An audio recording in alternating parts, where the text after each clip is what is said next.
নমস্কার, education information চ্যানেলে সবাইকে স্বাগত।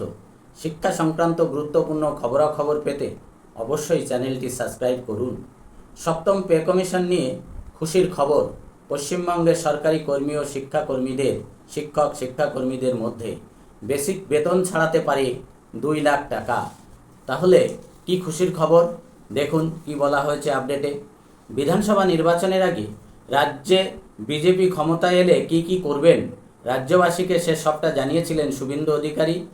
বর্তমানে সেই প্রতিশ্রুতি মতো কাজ করছেন মুখ্যমন্ত্রী। কম বেশি প্রত্যেককেই মনে আছে, ভোটের আগে ভারতীয় জনতা পার্টির তরফে প্রতিশ্রুতি দেওয়া হয়েছিল বাংলায় ক্ষমতায় এলে 45 দিনের মধ্যে চালু হবে সপ্তম বেতন কমিশন, 7th পে কমিশন। যেমন কথা তেমন কাজ। আগেই রাজ্যে সপ্তম বেতন কমিশন চালু করার অনুমোদন দিয়েছিল মুখ্যমন্ত্রী। বর্তমানে সেটাই কার্যকর করার প্রস্তুতি চলছে। কর্মীদের বেসিক পে ছাড়িয়ে যেতে পারে 2 লাখ। রাজ্যে ষষ্ঠ পে কমিশনের মেয়াদ ছিল গত বছর অর্থাৎ 2025 সালের 31শে ডিসেম্বর পর্যন্ত। ফলে নিয়ম অনুযায়ী এবছরে জানুয়ারি থেকে নতুন পে কমিশন চালু হওয়ার কথা, তবে পূর্বতন সরকারের আমলে তা সম্ভব হয়নি। এবার রাজ্যে ডবল ইঞ্জিন সরকার ক্ষমতায় আসতেই কার্যকর হতে চলেছে সপ্তম বেতন কমিশন। কম বেশি অনেকেই জানেন, সপ্তম বেতন কমিশনের মূল ভিত্তি হল 2.57 ফিটমেন্ট ফ্যাক্টর। এক কথায় আগের বেতন কমিশন অর্থাৎ ষষ্ঠ বেতন কমিশনের তুলনায় এই বেতন কমিশনে মূল বেতন 2.57 গুণ বৃদ্ধি পাবে, আর সেটা হলে কর্মীদের বেসিক পে 2 লাখ টাকা ছাড়িয়ে যেতে পারে। আরও দেখুন, সপ্তম বেতন কমিশন রাজ্যের কর্মীদের বেতন কাঠামো কেমন হবে।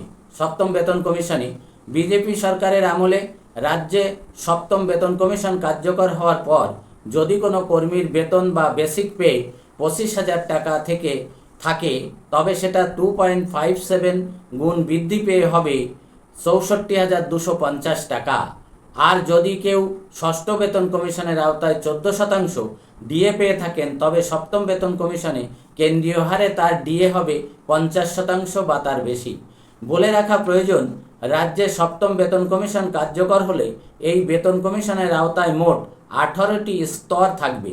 এই স্তরের মধ্যে প্রথম থেকে পঞ্চম স্তর পর্যন্ত সাধারণ এবং গ্রুপ ডি কর্মীরা 18,000 টাকা থেকে 92,300 টাকা পর্যন্ত বেসিক বেতন পেতে পারেন। একইভাবে দ্বিতীয় স্তরে অর্থাৎ ষষ্ঠ থেকে নবম স্তরের কর্মীরা বেসিক বেতন হিসাবে 35,400 টাকা থেকে 1,67,800 টাকা পেতে পারেন। অন্যদিকে দশম থেকে দ্বাদশ এবং ত্রয়োদশ থেকে অষ্টাদশ স্তরের কর্মীদের বেসিক পে যথাক্রমে 56,100 টাকা থেকে 2,09,200 টাকা এবং 1,01,500 টাকা থেকে 2.5 লাখ পর্যন্ত হতে পারে। আর এমন খবর প্রকাশ্যে আসতেই আনন্দে গদগদ রাজ্যের কর্মীরা। এমনটা খবর পাওয়ার জন্য আমি আপনাদের সঙ্গে শেয়ার করলাম, আপনাদের জানার উদ্দেশ্যে। ভালো থাকবেন, সাবধানে থাকবেন। ধন্যবাদ সবাইকে।